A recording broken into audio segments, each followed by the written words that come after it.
അപ്പോൾ ഇന്ന് ഒരു ടച്ചിങ് സീരീസ് ഉണ്ടാക്കാം. എന്താന്ന് പറഞ്ഞാൽ ചിക്കൻ ലിവറുണ്ട്, ഒരു ഡിഷ് ഉണ്ടാക്കാം. ഓക്കെ,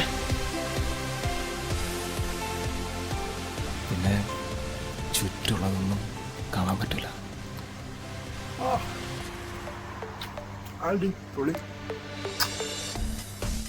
ആദ്യം കുറച്ച് കരള് ചെറുതായിട്ട്, കോഴിക്കരള് ചെറുതായിട്ട് കട്ട് ചെയ്തിട്ട് കഴുകിയെടുക്കുക. എന്നിട്ട് അതിലോട്ട് വെളുത്തുള്ളി, ഇഞ്ചി, പച്ചമുളക് പേസ്റ്റ്, കുറച്ച് ജീരകപ്പൊടി, കുറച്ച് കുരുമുളക് പൊടി, കുറച്ച് മല്ലിപ്പൊടി, കുറച്ച് മീറ്റ് മസാലപ്പൊടി, 1 ടീസ്പൂൺ റെഡ് ചില്ലി പൗഡർ, എന്നിട്ട് വരും ഒരു നുള്ള് കുറച്ച് മഞ്ഞൾപ്പൊടി, പിന്നെ ടേസ്റ്റ് അനുസരിച്ച് ഉപ്പും. പിന്നെ ഇത് മൊത്തം ബൈൻഡ് ചെയ്യാൻ വേണ്ടി നമ്മളൊരു മുട്ട ഇട്ട് കൊടുക്കുക. ഓക്കെ, ഇനിയാണ് വരുന്ന മൈദമാവ്. ഇത് നമ്മൾ കുറച്ച് മൈദമാവ് ഒന്ന് കോട്ടിങ് ചെയ്യാൻ വേണ്ടി 2 സ്പൂണ് ഇട്ട് കൊടുക്കുക. പിന്നെ അതിന് സമമായ നമ്മുടെ കോൺഫ്ലവർ അല്ലെങ്കിൽ അരിപ്പൊടി ഉണ്ടെങ്കിൽ വീട്ടിൽ അരിപ്പൊടി ഇടുക. അപ്പോൾ ഇതാണ് നമ്മുടെ ക്രിസ്പി ആവുന്ന സംഭവം. പിന്നെ ഒരു വൃത്തിയായിട്ടൊരു ചീപ്പ് ഷോ കാണിച്ച് കൈയൊന്നും മിക്സ് ചെയ്യാതായിട്ട് ഞാൻ കാണിച്ചു തന്നിരിക്കുന്നത്. ഓക്കെ, പിന്നെ ഇത് ഫ്രിഡ്ജിൽ വയ്ക്കാം കുറച്ച് നേരത്തേക്ക്. കുറച്ച് നേരം വയ്ക്കാം, കുറേ നേരം വയ്ക്കാം, അപ് ടു യു. എത്ര നേരം വെക്കാമെന്ന് പറഞ്ഞു. ഞാൻ പറഞ്ഞാൽ കുറച്ച് കാലേ വെച്ചിട്ടുള്ളൂ. പക്ഷേ വീഡിയോയിൽ ഞാൻ കാണിക്കുമ്പോൾ ഞാൻ കാണിക്കും 12 മണിക്കൂറൊക്കെ വെച്ചെന്ന് ഞാൻ കാണിക്കുള്ളൂ. അത്ര ആവശ്യമില്ല, കാരണം എന്തായാലും മാവ് കോട്ട് ചെയ്യണമല്ലോ.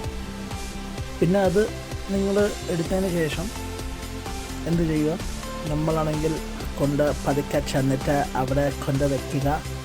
നമ്മുടെ കിച്ചണിൽ ഒരു ചീനച്ചട്ടി എടുത്തിട്ട് അതിൽ കുറച്ച് എണ്ണ ഒഴിച്ച് ചൂടാക്കുക. എണ്ണ എന്ന് പറഞ്ഞാൽ വെളിച്ചെണ്ണയല്ല, വെജിറ്റബിൾ ഓയിൽ. എന്നിട്ട് കുറച്ചായിട്ട് ഓരോന്നായിട്ട് പതുക്കെ ഇടുക. നല്ല കോട്ട് ചെയ്തിട്ട് കോഴിക്കറിൽ ഓരോന്നായിട്ട് ഇടുക. ഇല്ലെങ്കിൽ അത് പൊട്ടിത്തെറിക്കാനുള്ള സാധ്യതയുണ്ട്. അപ്പോൾ പിന്നെ നിങ്ങൾ കടൽ പൊട്ടിത്തെറിച്ചത് എന്ന് നിങ്ങൾക്ക് പറയാൻ പറ്റും. മനസ്സിലായോ? അപ്പോൾ അത് വരാതിരിക്കാൻ വേണ്ടിയിട്ട് ഇങ്ങനെ പതുക്കെ നല്ല കോട്ട് ചെയ്യണം. എടുക്കണ സമയത്ത് ഇങ്ങനെ കുറച്ച് സ്കൂപ്പായിട്ട് എടുക്കുമ്പോൾ നമ്മളിങ്ങനെ പതുക്കെ എടുത്തിട്ട് അത് എണ്ണയിൽ പതുക്കെ ഇടുക. എന്നിട്ട് ഇങ്ങനെ ഒരു നല്ലൊരു സൗണ്ടൊക്കെ വരികയാണല്ലോ. നല്ല മുരിയുന്നത് കുറച്ച് സമയം എടുക്കുക, കുറച്ച് താഴ്ത്തി വയ്ക്കുക. എന്നിട്ടത് പതുക്കെ മറിച്ചിടുക. അപ്പോൾ ഈ കളർ വരുന്നൊരു ഭാഗമാകുമ്പോൾ അപ്പുറത്തെ സൈഡ് മറിച്ച് കൊടുത്തിട്ട് അപ്പുറത്തെ സൈഡ് ഇങ്ങനത്തെ ഒരു സമയമാകുമ്പോഴത്തേക്ക് നമ്മൾ വയ്ക്കുക. ഹൈ ഹീറ്റിൽ തുടങ്ങുക, കുറച്ച് കഴിയുമ്പോൾ ലോ ആക്കുക. മനസ്സിലായില്ലേ? ഒരു ക്രിസ്പിനെസ് കിട്ടി കഴിഞ്ഞാൽ ലോ ആക്കുക. അപ്പോൾ അതൊക്കെ കുക്ക് ചെയ്യണം, ഇല്ലെങ്കിൽ അത് കരിയാനുള്ള ഇതുണ്ട്.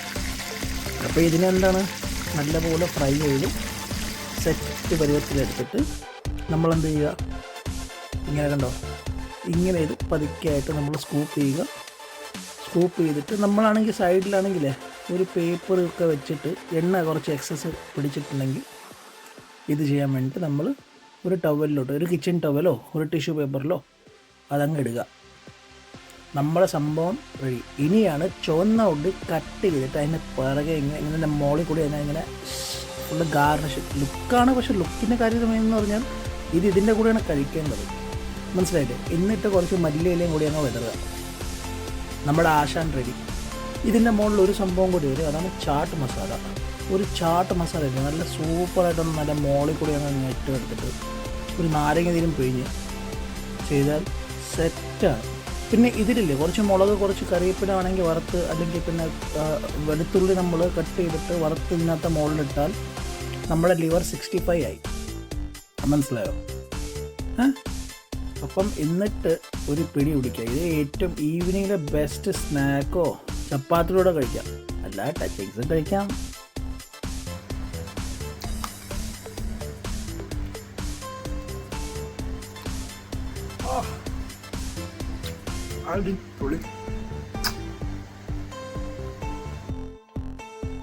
ഇത്രയും സെറ്റാവുമെന്ന് ഞാൻ വിചാരിച്ചില്ലായിരുന്നു. നല്ല വിചാരിച്ചേക്കായിരുന്നു, വെറുതെ പറയാണ്. അങ്ങനെ സെറ്റാണ് റെസിപ്പി. ഇതിൽ കൊടുത്തേക്കാം. പിന്നെ ലൈക്ക്, സപ്പോർട്ട്, സബ്സ്ക്രൈബ്, സബരക്രൈബ്.